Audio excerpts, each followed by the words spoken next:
Casino Resort Padres postgame show on the Padres Radio Network.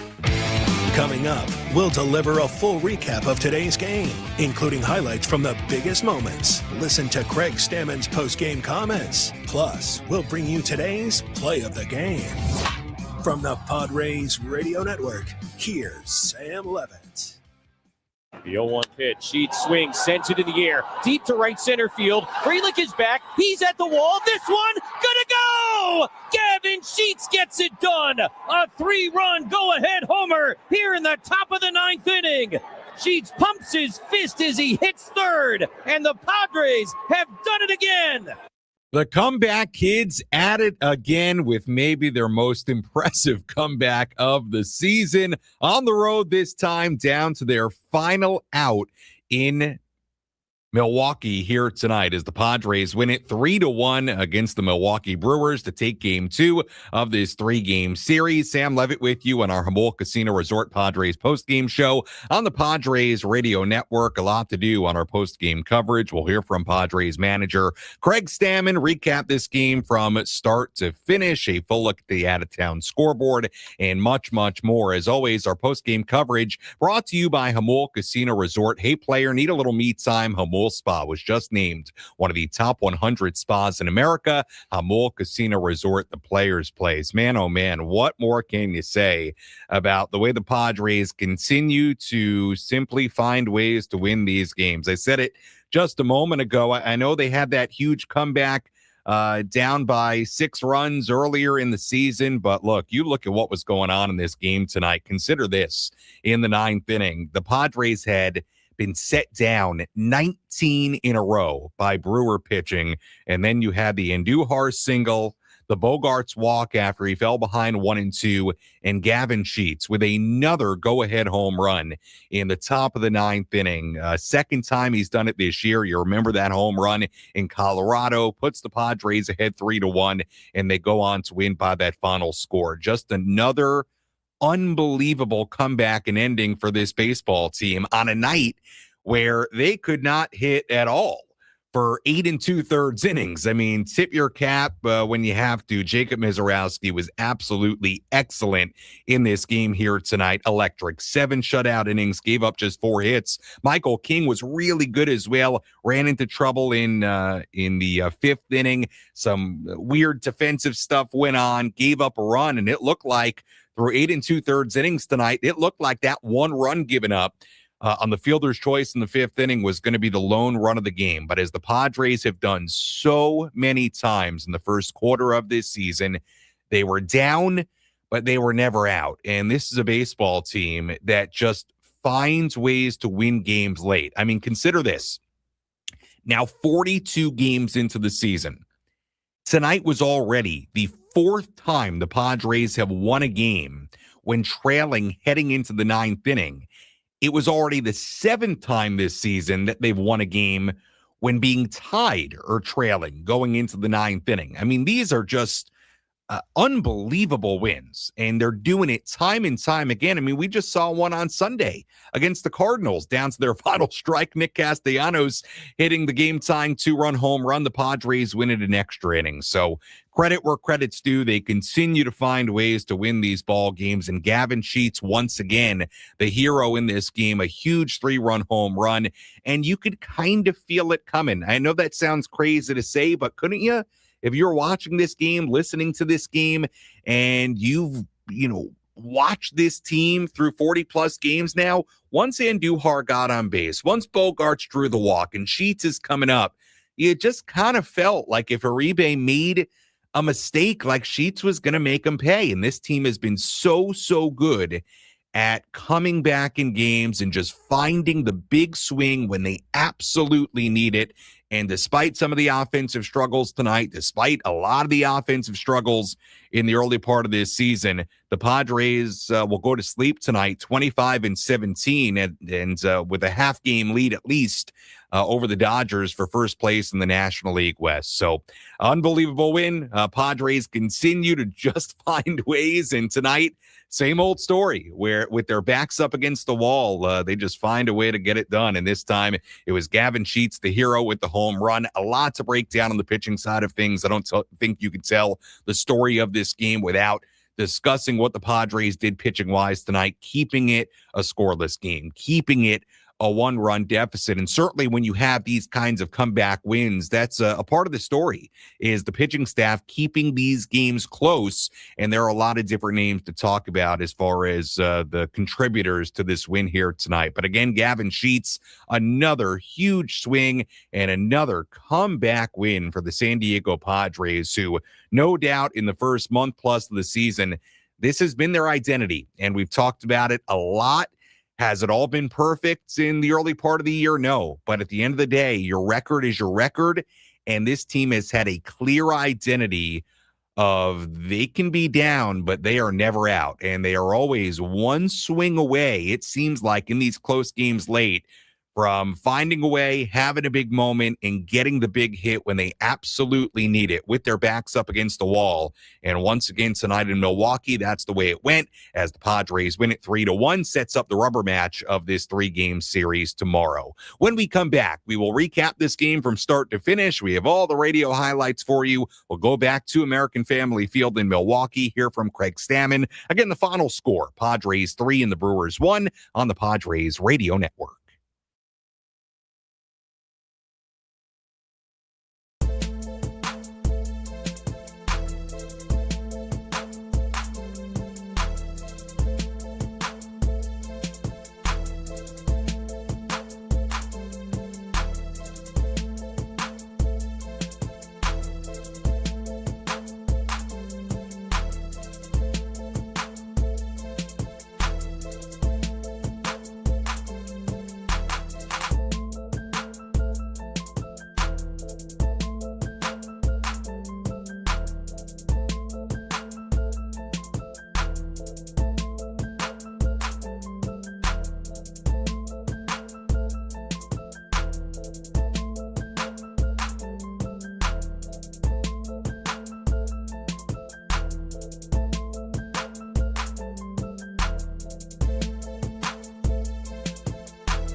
Padres win it 3-1 in Milwaukee tonight in Game 2 of this 3-game series. Padres improved to 25-17. Brewers dropped to 23-17, setting up the rubber game of this 3-game series tomorrow at American Family Field. We'll go back to Milwaukee, hear from Craig Stammen in just a little bit. Sam Levitt back with you inside our San Diego studios, where another game happened here tonight where the Padres trailed. Did not look good for most of the night, but the Padres have absolutely made a habit in the early part of this season of just finding ways to win. And when you think they're just about out, man, they pull you back in. Let's rewind this one. Which moments determine the outcome of today's game? We'll paint you a picture with our game highlights on the Padres Radio Network. Well, we had a marquee pitching matchup tonight. Michael King for the Padres against Jacob Misiorowski for the Brewers, and it was as advertised. Both guys were dealing, but they did both have to work out of trouble early. Let's go inning by inning. Misiorowski worked around a one-out single in the first. King retired the side in order. Misiorowski worked around two singles in the second. King stranded the bases loaded. Misiorowski worked around a one-out single in the third. King worked around a leadoff walk in the bottom half. A 1-2-3 fourth for both. Misiorowski threw a 1-2-3 fifth inning. So we still had a scoreless game going to the bottom half of the fifth. King back to work. He gave up a leadoff single to Sal Frelick. Joey Ortiz then laid down a bunt. With the corner infielders crashing, Fernando Tatis Jr. couldn't get over from his positioning at second base quickly enough to cover first. Ortiz was safe at first. The Padres then got an out on a fielder's choice on a ground ball. Manny Machado took a little time to decide between trying to tag out the runner Frelick heading for third in front of him or just immediately throwing to second. Machado threw to second for the force play, but that's all the Padres got as Frelick moved to third base. So after all that, the Brewers had runners on first and third, one out, a scoreless game, and Bryce Terang at the plate. 0-1 the pitch. Terang swings, gets a slow grounder to the right side. France has it, goes to second one. That's all they'll get. Frelick comes home to score, and the Brewers have the first run of the night. It's 1-0. A 1-0 Milwaukee lead. That was all King allowed in that fifth inning. And look, on most nights, a 1-0 deficit at the end of five. All right, no big deal. But the way Misiorowski was throwing made you wonder if the Padres were going to get to him. He kept it rolling. A 1-2-3 top of the sixth inning. King allowed two singles in the bottom half. He came out after 5 2/3. Jeremiah Estrada got the last out of the inning. Misiorowski struck out his 9th and 10th batters of the game as he retired the side in order in the top of the seventh. Misiorowski had retired 14 in a row. Jeremiah Estrada pitched the scoreless bottom half to keep it 1-0. Aaron Ashby came on for Milwaukee in the eighth inning. That was after Misiorowski was checked on by trainers while warming up for that inning. He got taken out. Ashby came in. He retired the side in order. Jason Adam pitched the scoreless bottom of the eighth inning to keep it 1-0. So we went to the ninth inning. Abner Uribe came on. Uribe got the first two outs of that ninth inning. To that point, the Brewer pitching staff had set down 19 consecutive Padres hitters. They were looking for number 20 to end the game. But then Miguel Andujar singled. Bryce Johnson pinch ran at first base. Xander Bogaerts then fell behind 1-2. Padres down to their final strike. He worked to walk. That pushed Johnson to second base. So the Padres still down to their final out. The tying and go-ahead runs on base as Gavin Sheets dug in. The 0-1 pitch. Sheets swings, sends it in the air. Deep to right center field. Frelick is back. He's at the wall. This one, gonna go! Gavin Sheets gets it done. A 3-run go-ahead homer here in the top of the ninth inning. Sheets pumps his fist as he hits third, and the Padres have done it again. What a moment. What a swing for Gavin Sheets. His sixth home run of the season. Second time already this season. He's hit a go-ahead home run in the top of the ninth inning on the road. Padres had a 3-1 lead heading to the bottom half of the ninth inning. Mason Miller came on. He gave up a leadoff single to Luis Rengifo, but then he bounced back to strike out Sal Frelick. He got a ground out from Gary Sanchez, a pinch hitter, for out number 2. Jackson Chourio represented the tying run at the plate with 2 men away. 1-2 on Chourio. Miller set and ready. Here's the pitch. And a swing and a miss. Strike 3. A night that began with Misiorowski throwing fastballs, ends with a Mason Miller slider, and Gavin Sheets' go-ahead homer with 2 outs in the ninth is the difference as the Padres break some hearts here in Milwaukee with a 3-1 comeback win.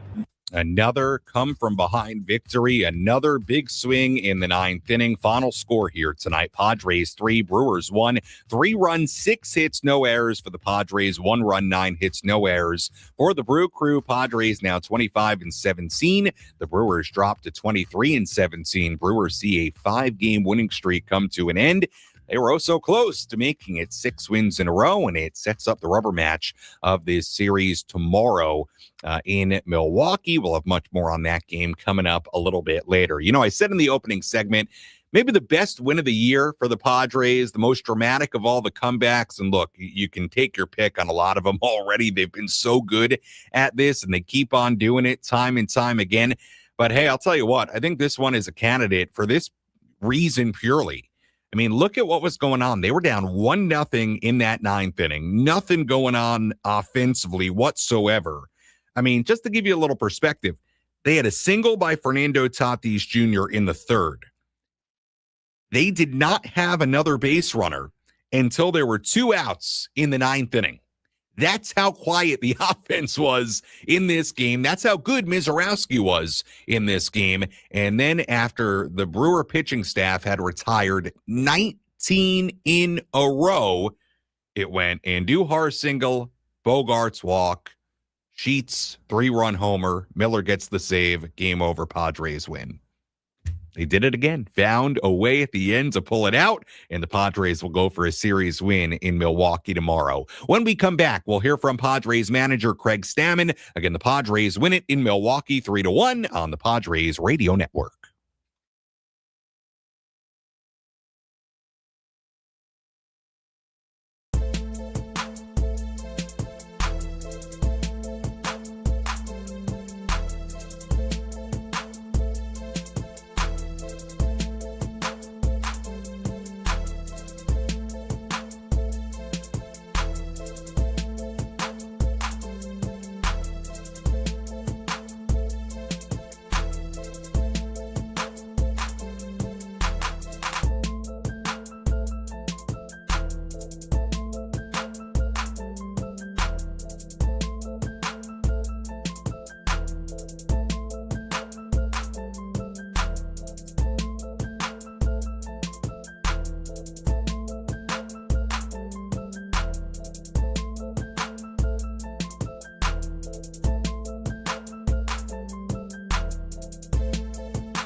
Our Jamul Casino Resort Padres post-game show continues here on the Padres Radio Network. Sam Levitt with you inside our San Diego studios. Hey, player, the rooftop pool's open. Day passes are available, and the spa is calling your name. Jamul Casino Resort, the players' plays. Padres win it in dramatic fashion once again. Not the walk-off kind of win, but tell you what, these wins they're getting on the road, they feel pretty much the same. Padres down to their final out once again here tonight. Gavin Sheets, a go-ahead 3-run home run in the top of the 9th inning, propelling the Padres to a 3-1 win. The Padres were down to their final strike even before that, before they got the rally going against Brewers closer Abner Uribe in the 9th inning. Padres had been set down 19 in a row by Brewers pitching, but they found a way to get it done, and another come-from-behind victory. You can't tell the story, though, about this game, and we illustrated it in the game recap, but Michael King was really good in this game. 5 2/3 innings, 1 run given up. Hey, if the defense was a little bit more solid, you could argue in the 5th inning, maybe he doesn't even give up a run in this game, but he goes 5 2/3, 1 run given up. I'll tell you what, as things were getting bleak there in the 9th inning, the thing I was thinking about was how eerily similar this game was to the start that Michael King had in Milwaukee in 2024. Now, he was even better in 2024, carried a no-hitter deep into the game, but he ended up giving up a run in that game in Milwaukee in 2024. He ended up losing the game, got the loss in the game. I got to look it up again, had it pulled up pregame, but it was eerily similar to that game in Milwaukee where he was great and the Padres lost the game and Michael King got a loss in the game. And you were sitting there thinking, man, how does he pitch so well and get a loss? And look, until the Sheets home run, he was on the hook for the loss in this game, despite only giving up 1 run in the 5 2/3 innings. But you also have to mention, and we'll get a little bit deeper into it during relief pitcher of the game, what the bullpen did tonight. Jeremiah Estrada, Jason Adam, Mason Miller, 3 1/3 scoreless innings combined between them, and Estrada and Adam in particular doing that with the Padres down 1-0. Hey, this is the kind of game you give up another run or two, you might not see that scenario in the 9th inning where the Padres have the ability to come back and have the ability to take the lead, a multi-run lead on 1 swing. So bullpen pitching did a great job here tonight. And look, this team has proven in the early part of this season, if you give them a chance late, I mean, they will find a way to reward you and the Padres pitching staff if you can just get them to the late innings with an opportunity to win it. And it's remarkable. It really, really is. When you consider some of the things that, and again, this is more big picture, but some of the things that have not been great offensively for the Padres, and there's a lot you can look at in some of the overall numbers, but you cannot say enough about the way this team fights, and they're gritty, and they are never out of a game. I mean, we've seen it so many times already through 42 games, and tonight was an absolutely prime example of it. Gavin Sheets, I mean, where would the Padres be the last couple of seasons without Gavin Sheets? I mean, he continues to come up with big swings and big hits. Right off the top of my head, through 42 games, you can think of a bunch of them. The one tonight, the one in Colorado, the walk-off home run on the first City Connect Friday of the year at home. I mean, where would they be without Gavin Sheets? Where would they be without Ty France? Where would they be without Nick Castellanos? You cannot say enough about what these guys are doing, you know, outside of the big stars. I mean, where would the Padres be without these guys? And they're getting contributions all over the roster, and they're finding ways to come up with just magical wins, and they get another one here tonight in Milwaukee. With all that in mind, let's go back to the Midwest, to American Family Field, and here's some post-game reaction. Let's pull up a seat in the manager's office and hear from Padres skipper Craig Stammen. Served up by Sinley Food. If you've had better chicken, you must be a rooster. Maybe if you guys started in the 9th inning or with the game, like, what can you even say at this point? Yeah, we got to figure out a way to make the scoreboard say 9 all the time. Just incredible job by these guys. They never give up. They can, look like they're just struggling all game long, and then all of a sudden, lock it in when we need to. Just good at bats, there in the 9th, even the first couple outs. And got one Sheets liked and took it out of the ballpark. As much as you guys are, as a coaching staff, as a team, soberly looking at, hey, how can you be better? Like, can you help but sort of be just kind of impressed. Yeah, super impressed. And I think one is embracing kind of what you're good at. I guess we're good at that. We've done it enough times that you can say that, it's something that we are kind of solid at. So, do you think that that's going to last the whole season? Probably not. As baseball people, we kind of know that those are, they don't just keep happening all year long, but so far they have. We'll keep working to be better early in the game. Gavin, in particular, in those moments, what do you kind of see from him that allows him to thrive? I see just a calmness about him that, the moment isn't like something that's going to destroy his life. He feels confident in himself, whether he gets the job done or not. So he's playing with a little bit of freedom, taking it bat with freedom. And, he gets the job done, more often than not in those situations. What did you think of your at-bats against Mizorowski? Obviously, that's a tough challenge, but my at-bats, I didn't have to take any at-bats, but our team's at-bats. I thought early on, we were swinging and we got a few hits. We had first and third there. And then he kind of started cruising. He was a little wild early. Like he was getting in deep counts and we were working his pitch count up. And then all of a sudden he just started pumping strikes and we had, nothing to do but swing at it and try to put the balls in play. And he just made a lot of quick outs there the last couple innings. But electric stuff from the beginning to the end. He just even saving his, 102 for the last. I think Contreras came out and said, "Hey, this is your last batter," and then he just dialed it up a little bit, which is pretty impressive. A couple weird plays led to their scoring. First one, where could Toddy have been positioned? Because it'd be virtually impossible for him to make it from the bag to the bag. Yeah, I think in that situation, if the ball bunted back to the pitcher, our first baseman's probably got to stay put, but it's also a tough read. It's one of those situations. The shift has changed, like how we've all played baseball our whole lives, and that makes that a little bit different. And so we've got to do a little bit better job of preparing for that. Myself as the manager, getting those guys prepared for that, and the coaching staff also. So these guys like to bunt, and they will test you on whether you're dialed in on the bunt game. And so far, the last two games we've been, we've given up a couple runs because of it. The other one, Xander just broke late. He was watching the play? Or? Yeah, that weird play too. Manny's trying to make a decision. Is he covering third? Is the pitcher supposed to cover third? Manny could have just thrown it to second, tried to turn two that way. A lot going on there. Awkward play, for Xander to get to third. So just kind of a, one of those plays that just didn't work out in our favor. And from there, it's wise for Tatis just to eat it and not go for that throw. Yeah, you could make Joe Montana across the middle to Jerry Rice, but that's a little risky with the baseball and a glove and runners coming at you and all that kind of stuff. What do you think of King? I thought he pitched great tonight. I think he would have been able to go deeper in the game had we made those plays in that inning he gave up the run.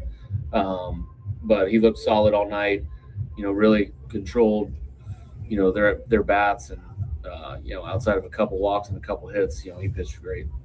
Imagine you've been on some teams that, when they get in situations when they're down in the ninth inning, maybe aren't as potent as you. What does it take in a dugout or from a group to, have that continued faith when there wasn't much going for the first 8 innings? Yeah, I don't really know. I've been on a lot of teams and I felt like I've had the same faith, and we don't get it done. And then there's other times we get it done. But I know that these guys care about each other and that they have a chemistry amongst each other, and that even when we lose or win, they're in the locker room talking about how they can do better the next day. And I think just that togetherness at least gives you a chance to believe, and when they believe in each other that way, it gives you the opportunity. Does it happen all the time? No. But when it does start happening, then you start believing in it a little bit more. That was Padres manager Craig Stammen following this 3-1 win for the Padres against the Brewers in Milwaukee. Sam Levitt back with you inside our San Diego studios. Look, I agree with Craig. This team just has belief. And I know that sounds super, super cliche, but how else do you describe it, the way they're winning these games? They just, and it's been evident since the first week or two of the season, they just believe they can win them. And look, and I think, specifically in my conversations, if you've heard him here on the air, both pregame and postgame with Nick Castellanos, he's talked to me a lot about if you're going to build that identity early in a season, or I should say, if you're going to build that identity as a team, it's really important that it happens early in the season, that you start believing as a group early that you are never out of a game, that you truly believe, hey, when you're trailing in the ninth inning, like the Padres were today, 2 outs, nobody on, nothing doing offensively, 19 in a row set down, that you have no panic, that you truly do believe as a group and you have the chemistry as a group that allows you to pull off these kinds of comebacks. And look, the Padres just keep on doing it. I mean, I don't know what to tell you if you don't think there's something to it. And look, you can slice up the offensive numbers any way you want. They don't look great tonight. Now, they were facing Mizorowski. And look, I'll be honest with you. If they lost this game 1-0, I was going to come on here and tell you essentially, look, I understand it's another frustrating game offensively, but this was one of these games where I don't know what else to do other than sort of tip your cap to Mizorowski, because he was that good, and he has been that good, not just against the Padres, but against other teams since the beginning of May and throughout the season. So, look, they got him out of the game, and the Padres, down to their final strike, their final out. They have a belief that they will find a way to win these games. And again, you look at this ball game, and I said you can't tell the story of this team without guys like Sheets and Castellanos and France. Let me add Andujar to that list. I mean, I know Sheets will get the shine with the home run, but Miguel Andujar, after Uribe set down the first 2 batters, Tatis and Machado quickly, Andujar is the one who got the rally started with a single. And then Xander's down 1-2 against a really tough right-hander in Uribe, and he works out a walk. I mean, those were 2 critical plate appearances. And then Sheets got an off-speed pitch up. He was probably looking for it. We'll see what he says after the game. And he crushed it to right center and gave the Padres the lead. So, look, any way you slice it, I just think building this kind of identity is really, really, really important early in a season. And the Padres clearly have it. They clearly have the belief that they're never out of a game. And we saw it on full display once again here tonight. When we come back, we'll talk more about the bullpen. I want to give you even more numbers about just how crazy these comebacks are and the regularity in which the Padres are doing it. We'll have a full look at the out-of-town scoreboard. We'll take some of your phone calls as well, 833-288-0973. Phone number to call, 833-288-0973. Phone number to dial if you want to get involved. We'll squeeze in a couple of phone calls at least before we go. Padres win it 3-1 tonight in Milwaukee. We're back after this.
Padres win it 3-1 against the Milwaukee Brewers here tonight. Sam Levitt back with you inside our San Diego studios. Our postgame coverage brought to you by Jamul Casino Resort, the Players' Place. Padres win game 2 of this 3-game series, setting up the rubber game of this 3-game set tomorrow morning in Milwaukee. Morning time here on the West Coast. We'll be on the air early tomorrow, 9:40 a.m. We'll talk about the rubber match of this series coming up a little bit later. If you want to get a phone call in, 833-288-0973. Phone number to call, again, 833-288-0973. First, let's tell you about today's relief pitcher of the game. Which pitcher entered the game and slammed the door shut? This is today's relief pitcher of the game, brought to you by San Diego criminal defense attorney David P. Shapiro. We help good people regain control of their future when charged with a crime. Learn more at davidpshapirolaw.com. Relief pitcher of the game, will hand it to Jeremiah Estrada. I think it's a pretty simple choice today. Estrada, you look at what he did, comes in the 6th inning with 2 on and 2 out, gets a fly out from Sal Frelick to end the inning. That made King's line final. King giving up 1 run in 5 2/3 innings, and then comes back out, puts together a scoreless 7th inning. So all in all for Estrada, inning in the 3rd scoreless, 15 pitches, very efficient.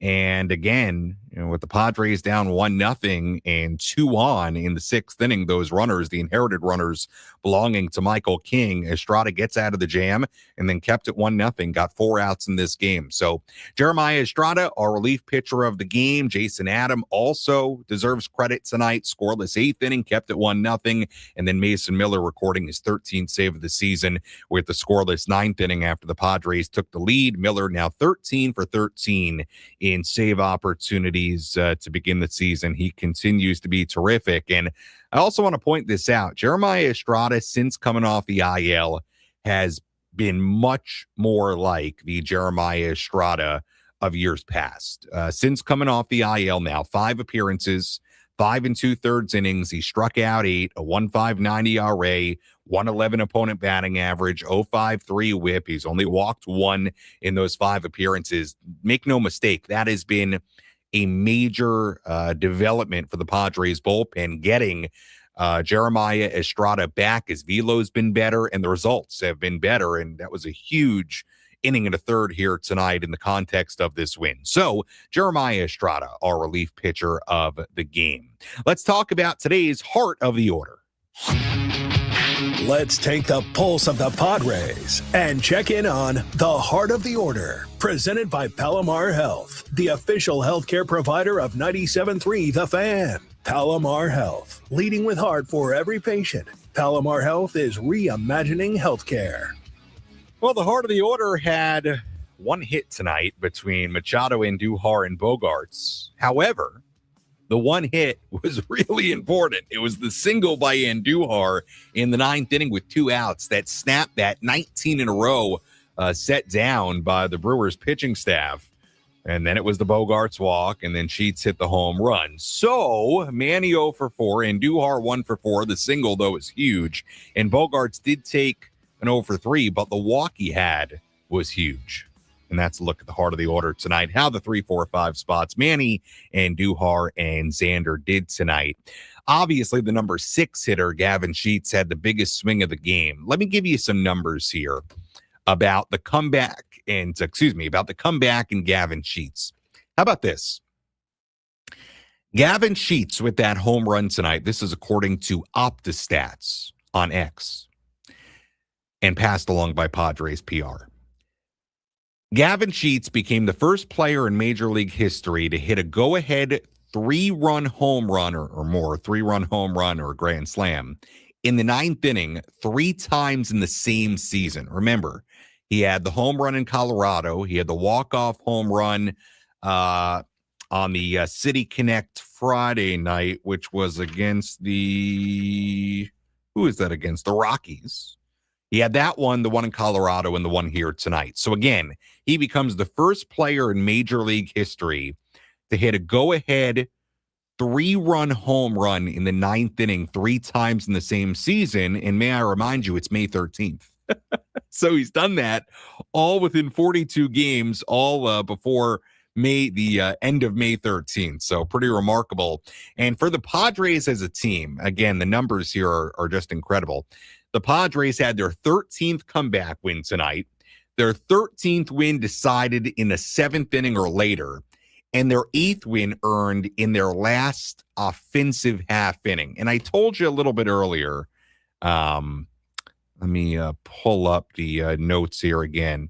I told you a little bit earlier, this is the Padres' 4th win of the year already when trailing heading into the 9th inning, and their 7th win of the season when tied or trailing heading into the 9th inning. Again, to do this kind of thing 42 games in is just remarkable. I mean, the numbers bear it out. I mean, this team, what more can you say? They just find ways. And again, what to me is so remarkable about this one tonight is the 19 in a row set down. I mean, this offense was doing nothing. And look, a lot of that has to do with Mizorowski and how good this guy is. But they were doing nothing in this game. But the pitching staff, to their credit, kept it within a run. Single, walk, home run, boom, Padres win. Simple as that. All right, let's take a couple of phone calls here. 833-288-0973, 833-288-0973, phone number to call. Let's begin things on the phones here tonight after a great, exciting, thrilling Padres win. Let's begin in Spring Valley. It's Wyatt calling in. Wyatt, you're on the Padres Radio Network on this Wednesday evening. Go ahead.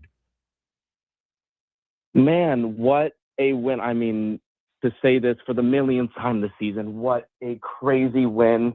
I try to look at this game and this team through the lens of a major sports analyst, sports journalist, but all I can chalk this up to really is these mystical, magical, even year Padres team. I mean, it's something kind of crazy. You look back at 2020, COVID shortened season, Slam Diego, skip a couple years. We have Jorge Alfaro and his walk-off abilities, slaying the dragon up the freeway, 2024, the Pete Seidler year. We sadly don't finish the job, but we have Merrill Madness added into the recipe. And now we get here to 2026, and holy sheets. I mean, what else is there to say about this guy? You give him a clutch at bat, and he says, watch this. Like that LeBron James where he says, you know what, here go 2 more for you. That is Gavin Sheets. This game is also why you go out and get a Jason Adam. You go out, you get a Jeremiah Estrada, a Michael King, pitchers who can get the job done. I mean, poor Michael King, I was sitting here, I'm like, is he really going to get a loss for this game? He pitched great, and such is baseball. But great game. Go Padres. Holy sheets. All right, Wyatt, appreciate the phone call. Look, you make a good point there about the even year Padres. Going back to 2020, I mean, the 2020 team had a flair for the dramatic and comeback ability. The 22 team, I think, had that. Certainly 24 absolutely had it. And 26 certainly has it with the way this team has played through the first 42 games and the way they've come back in these games. Let's go to Scott in Temecula calling in. Scott, you're on our Jamul Casino Resort Padres postgame show with Sam Levitt. Go ahead. Hey, Sam, let me just say this. For postgame analysts, you are the best. You are a pro's pro. Thank you. Every time I hear your postgame, you just hit all the right topics. Your voice, everything, Sam. And I'm not trying to blow smoke. You're just a pro's pro. And I really enjoy listening to you. So there's your kudos. But kudos to the Padres. Look, this is the beautiful thing about baseball, right? You can be down to that last strike, and there's no time clock as far as, hey, and these guys are just clutch. But I got to say this, and I'll close out. Our guys, Fernando, Merrill, and all of them, you cannot hit behind in the count. 1-2, 0-2. These guys are getting in those, those pitchers count, and you cannot hit professional pitching. I know we languish with these guys because, hey, come on, we're paying them a lot of money. But if you've never stood at the plate with a 96, 98, 100-mile-an-hour fastball bearing down on you, and it might be one of those sliders that Mason Miller throws, you've got no idea how difficult it is. Everybody knows the hardest thing in sports, hitting a round ball with a round bat squarely, Sam. So if our guys can just, which they're battling, but man, I'm just really proud, of course, to win these games. But you can't do this. You can't do this all year, Sam. I don't think. If we do, it's going to be a great year. So hey. Yes, Scott, appreciate the phone call, and thank you for the kind words. I appreciate all of it. I mean, look, two things can be true at once, okay? I mean, look, I love the way they're coming back in these games, and they have a real identity and belief that they can come back, and it's great. I mean, I think it's a really, really, really important thing to build early in a season, and that's not just me saying that. That's players saying that as well. Look, I'll be right there with you in the sense of, do I think over the course of 162, we're sitting here in mid-May now, May 13th, over the course of 162, as we get deeper and deeper into this season, do I think ultimately they are going to absolutely need Merrill, Tatis, and Machado to get going? Absolutely. Absolutely. And I'll maintain that. I mean, over the course of a long year, it's a long season, and we've just hit the quarter pole. Okay. Yes. Okay. And you got a little bit more into hitting, behind in the count. Okay. But I'll just make it more broad than that. Look, they're going to need those guys to really kick it into a higher gear. And all these things, here's the beautiful thing about analyzing a game and analyzing a sport. All these things can be true at once. They have done a wonderful job fighting back in these games. There have been guys all over this roster that have contributed and deserve a ton of credit, from Andujar to France to Castellanos to Sheets. Xander's, for the most part, had a really good start to the year. And you can also acknowledge that offensively as a unit, they're going to have to do some things better than what they've done against starting pitchers. And from those three in particular, Merrill, Tatis, and Machado. And guess what? All those things can be true at the same time. Takes nothing away from tonight's win.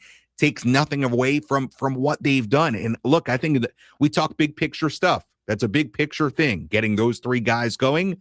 Another big picture thing is building this kind of identity early in a season. I mean, it's big. It's important. And to your point, the last caller on the even year Padres, look, there is something to that. I truly believe that. Not the even year thing. I don't know about that.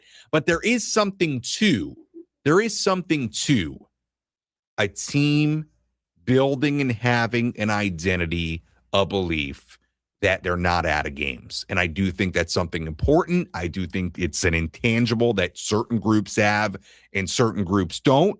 When you talk year by year with a team, and this team seems to have it. Do I think in the course of a long season, some of these offensive things are going to have to get figured out? I do, because I think baseball's a really long year, and we've played a quarter of the season. Okay, we're just getting started, but it's been a lot of fun, and they deserve credit, because you can 100%, and I think it's a fair way to look at it, you can 100% look at their first 42 games and say, man, if you would have looked at some of the offensive overall numbers and you would have looked at what Merrill, Tatis, and Machado, let's just take those three, what those guys have done, and you'd also tell me Musgrove's not back yet, Pavetta's hurt, would you tell me 42 games in, they would be 25-17, 8 games above 500? If I would have told you that before opening day? No, you would not have. I'm telling you, you would not have. I wouldn't have said that. So it speaks to the type of team they've been. They're going to need some of the other stuff to happen, but man, they deserve a lot of credit for the way they fought back in these games and made it a really memorable start to the season. And again, the identity building, I think, is really, really, really important. All right, let's step aside. We have a bunch of calls here waiting on hold. We'll get to a couple more when we come back. Final score, Padres 3, Brewers 1. Full look at the out-of-town scoreboard. We'll have our play of the game, and to wrap things up, get you ready for tomorrow, we will take a couple more phone calls when we come back on the Padres Radio Network.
Jamul Casino Resort Padres postgame show continues here on the Padres Radio Network. Padres win another one here tonight and come from behind fashion as they beat the Milwaukee Brewers 3-1. Gavin Sheets, a go-ahead 3-run home run with the Padres down to their final out in the ninth inning. What else is new? The Padres doing it in dramatics and with their backs up against the wall. They continue to be the comeback kids, and they'll now go for a series win tomorrow in Milwaukee. We'll talk more about that rubber game coming up in just a little bit. Full look at the out-of-town scoreboard, our play of the game coming your way as well. I do want to get to a few more phone calls here before we end things for the evening. Let's go to Will calling in on line one. Hi, Will. You're on the Padres Radio Network on this Wednesday. Go ahead.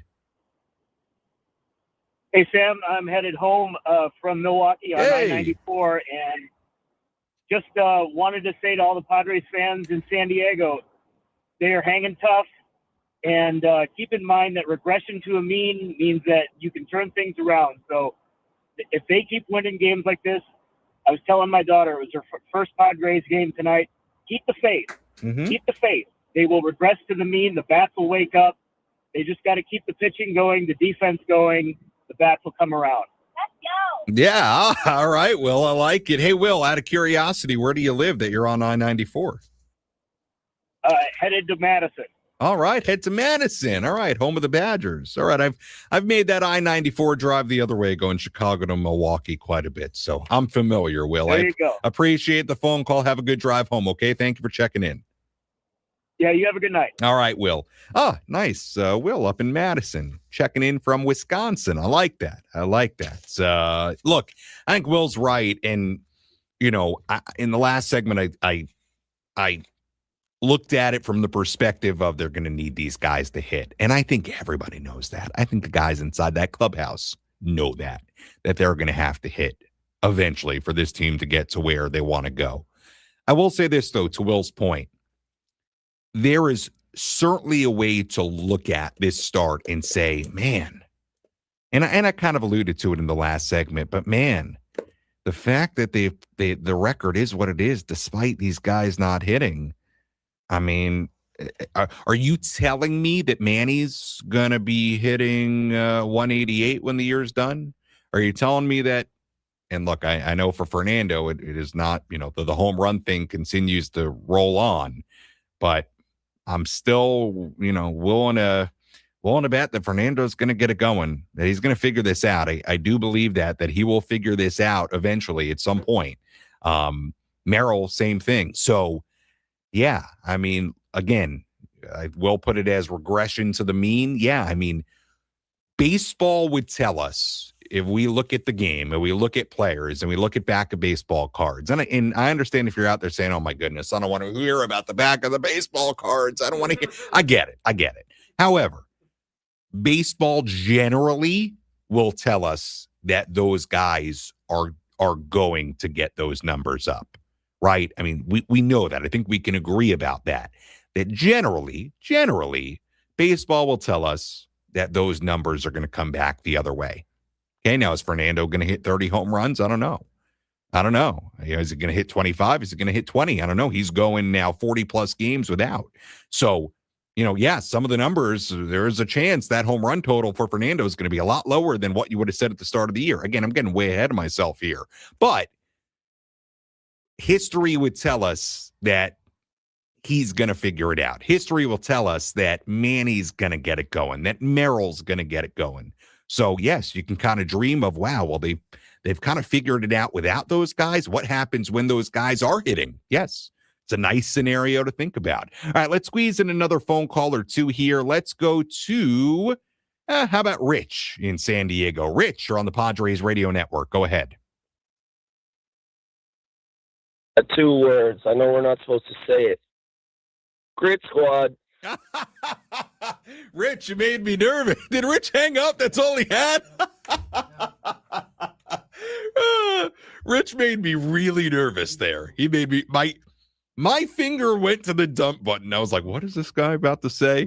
Grit Squad. That's a throwback. Yeah, we kind of retired Grit Squad when Mike left. Although, by the way, how many times would Mike Schultz have said Grit Squad if he had this group right now with the way they've won these games, right? But I think Mike left. We retired Grit Squad when Mike left. But that was funny. That's funny. I was so ready for that to go totally sideways. All right, let's squeeze in one more phone call. Loyal listener, caller.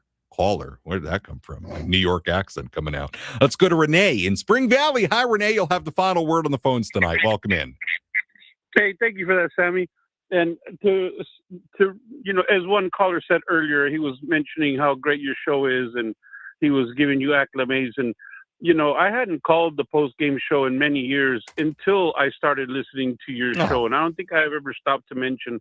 The best thing about a good show is the host, and I don't think I've ever, gave you praise for doing such a great. I've always praised you for the great music and all that. But Sammy, you are great at what you do, man. Oh, thank you. Listen, I appreciate it. So late in the game, because of the time of the game starting, I'm listening to part of it on the way home. I get home, I got things I got to do. And then, so I was kind of watching, kind of listening, not really into it. And then I finally was able to settle in, and it was late in the game in the 9th inning. And then I said, you know what? I couldn't see it, but I knew we were going to win the game. And then once we got somebody on first and then Bogarts was up, I'm like, all we got to do is advance this runner, and that's going to tie it, and we're going to win this game. And there's a calm, like sometimes you're stressing, like, oh, God, please, can we, is it's going to happen? But no, there's like a calm about it right now that you just know you're going to win it, and so it was great to see it happen. But the other thing I want to mention is, and I don't know that I've heard any talk on any shows or through your show, but I don't understand why they keep putting Tatis at second. We need the best right fielder in right field all the time, and that is Tatis Jr. Yeah. I mean, I'm not going to say, look, he made some errors today. He made some mistakes. He'd be the first one to admit that. But, when we don't have him in right field, I get nervous as to who's going to make the plays out there, so I don't understand. And maybe you can explain that to me. But there's one other thing I wanted to ask you, Sammy, if I can. I know I have asked this question to you before, and I don't know, maybe I asked it incorrectly, but I wanted to know something once again about when they go to replays in New York, because I don't understand how it works, if you're able to explain it or not. But when they get a replay review in New York, are they told this was already called safe or out and ask them to overturn it or not? Or because I think the fairest way is to say, here's a play, guys. What do you think? And then we get a response. If they tell them that it's been called one way or another, it's already skewed. Sure. So I don't know how much time I have left, but I would love to hear explanation about Tatis and that. Yeah, Renee, appreciate that. Appreciate the kind words, and some good questions there. Let me get to it a little bit one by one.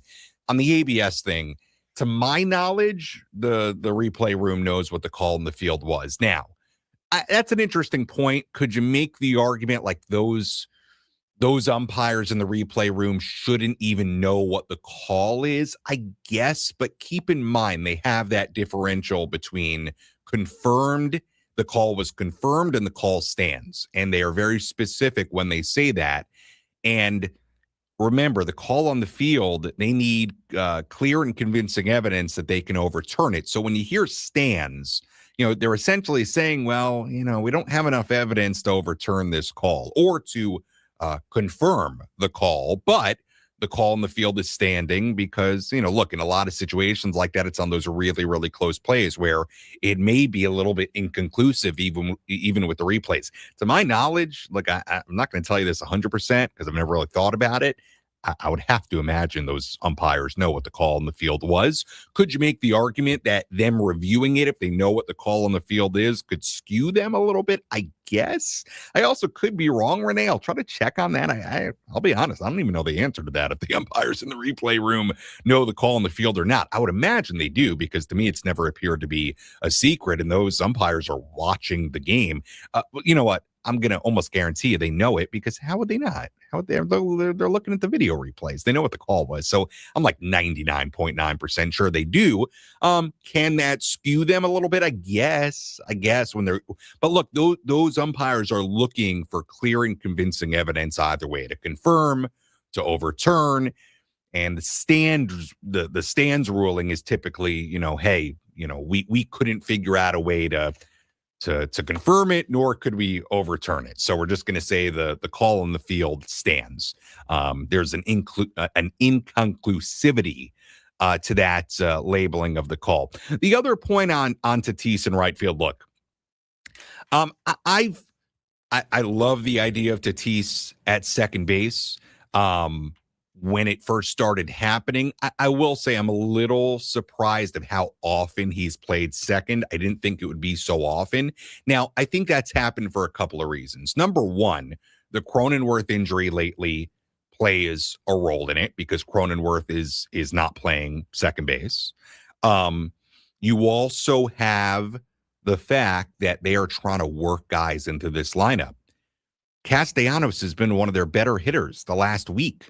They're trying to get him into the lineup. And if you're going to get him into the lineup, well, you got to figure out a place for him to play, because Andujar, here's what they're looking at, Renee. They want Andujar in the lineup every day because of the way he's hit, and he should be in the lineup every day. Now they're going through a stretch where they kind of want Castellanos in the lineup every day, or pretty close to it as of late, because of the way he's swinging it. I get it. So they're trying to fit these guys in the lineup, and to do that, and because Cronenworth is injured, the way it made sense today and yesterday as well was to put Castellanos in right and put Tatis at second. Because if Tatis is in, if Tatis is like, take today, for example, if Tatis, and they're trying to get France in the lineup. So like if Tatis is in right, and you want Sheets in the lineup and you want France in the lineup, the only way you could do it today was putting France at first, Sheets in left. Laureano wasn't in the lineup. If you want France and Sheets, well, where's Castellanos going to play if Andujar is also going to be in the lineup? They're trying to fit in a lot of pieces and guys who want to get at bats, and I get it. Like the way France has contributed, he should not sit a lot. The way Sheets has contributed, he should not sit a lot. And now with Castellanos hitting, they're trying to get him into the lineup. And you've got Cronenworth hurt, so they're moving Tatis to second. They view Castellanos in right field as the way the last couple of days to get him in. Look, I don't think you lose much with Tatis at second, because I think he's handled it really well. And I'll even push back on Renee a little bit there. I actually thought Tatis didn't do much wrong in that fifth inning. If you go and you look at the replays in that fifth inning, the bunt play, he took off immediately for first base. He was just positioned all the way by second. But Tatis immediately took off first base. He just couldn't get there in time because he was so far away from first base. I mean, he was sprinting. He did nothing wrong there. It was where he was positioned.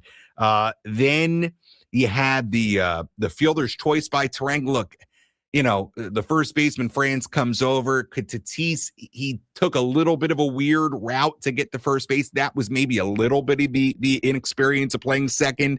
But I don't know. Are they getting the double play on Terang, who can really run anyway? I don't think so. So to be honest with you, I didn't think Tatis really did much wrong in that fifth inning, or that was the reason why the run scored. But look, I will say this about the Tatis at second base situation. You're definitely downgrading defensively in right field. And that's not a knock on Castellanos. I think Castellanos would tell you that. You got a platinum glover in right field that's not playing right field. So, yes, you are losing something defensively in right field. But I do think the Padres right now, look at what their offense is and some of the bigger picture offensive issues, and they are sacrificing defense to get those bats in the lineup. They're sacrificing some defense, and I think specifically in right field, to get those bats in the lineup right now. They view the bats as more important, and I don't disagree with them. I mean, right now, the way this, and again, they're winning, but the way this offense has gone, I mean, if Castellanos is hitting, to me, he's got to be in the lineup. Same thing with Sheets, same thing with Andujar. Quite frankly, same thing with France. You're hitting right now, you got to be in the lineup with the way this offense has gone. So I get it. I do get what they're trying to do. Are they substituting some defense for offense? Yes. Yes, they are. And I think also part of it is Cronenworth is hurt, which has made it easy for them to just plug Tatis in at second base on the days they want to do it. All right, a lot of good breakdown. This has been a long post game. Our guy Jeff Hamby doing a great job on the board. Let's take a full look at the out-of-town scoreboard.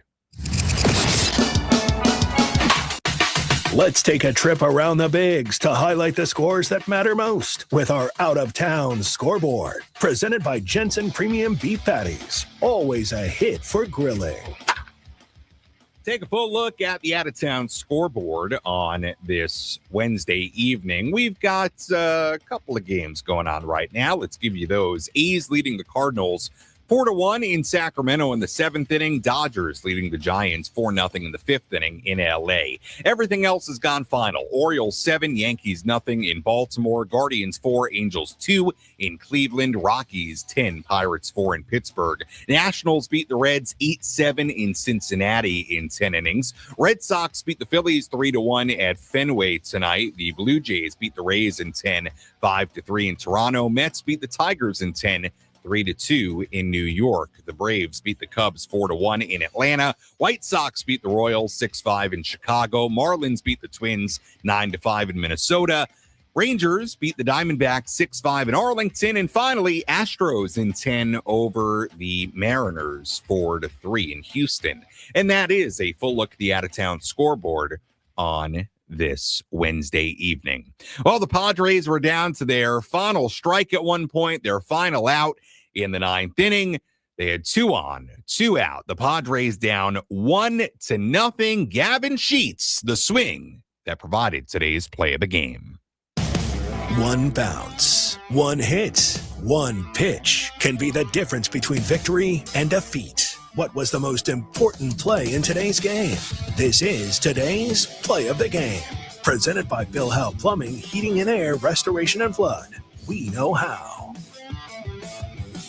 The 0-1 pitch. Sheets swings, sends it in the air, deep to right center field. Frelick is back. He's at the wall. This one, gonna go! Gavin Sheets gets it done. A 3-run go-ahead homer here in the top of the 9th inning. Sheets pumps his fist as he hits third, and the Padres have done it again. They've done it again, indeed. Gavin Sheets, the go-ahead 3-run home run in the top of the 9th inning. Remember, at one point in that 9th inning, Brewer pitching had set down 19 Padres hitters in a row. The single by Andujar, the walk for Bogarts, the home run by Sheets, 3-1. Padres in front, just like that. And then Mason Miller putting on the finishing touch with his 13th save of the season in the 9th inning. Gavin Sheets, no doubt about it, tonight's play of the game. So it looked for a while tonight like the Padres would be looking to salvage the series finale in Milwaukee tomorrow, but now instead they go for a series win. A rubber match of this 3-game set tomorrow morning at 10:40 a.m. Pacific time. Our pregame coverage begins at 9:40. Pitching matchup tomorrow. Right-hander Griffin Canning on the mound for the Padres. Left-hander and former San Francisco Giant Kyle Harrison on the mound for Milwaukee. Again, first pitch tomorrow, 10:40 a.m. Arico Water SoCal. Padres pregame show begins at 9:40. So it'll be Ben and Woods, and then you'll have me taking you up until Padres baseball, then the postgame, and then today's edition of Gwyn, or not today's, tomorrow's edition of Gwyn and Chris. As always, if you missed any portion of our postgame coverage, you can go back and listen to all of it on the Inside San Diego Baseball podcast, available on the Odyssey app or wherever you find your podcast. You can also go back on the 97.3 The Fan YouTube channel and watch any portion of our postgame coverage there as well. Taking a look at the final totals here tonight for the Padres. 3 runs, 6 hits, no errors. They left on 4. For the Brewers, 1 run, 9 hits, no errors. They left on 9. Winning pitcher tonight, Jason Adam, who improves to 2-0. Losing pitcher and a blown save goes to Abner Uribe, who drops to 2-2. And the save goes to Mason Miller, who's now 13 for 13 in save opportunities on the season. Time of game, 2 hours and 38 minutes, and the crowd crowd at American Family Field in Milwaukee, Wisconsin tonight, 28,683. Once again, first pitch tomorrow, bright and early at 10:40 a.m. Our pregame coverage begins at 9:40. Until then, for our great studio coordinator, Jeff Hamby, I'm Sam Levitt saying so long and good night from inside our San Diego studios. Again, the final score here tonight, the San Diego Padres 3 and the Milwaukee Brewers 1. We'll talk to you tomorrow on the Padres Radio Network. Have a great night, everybody.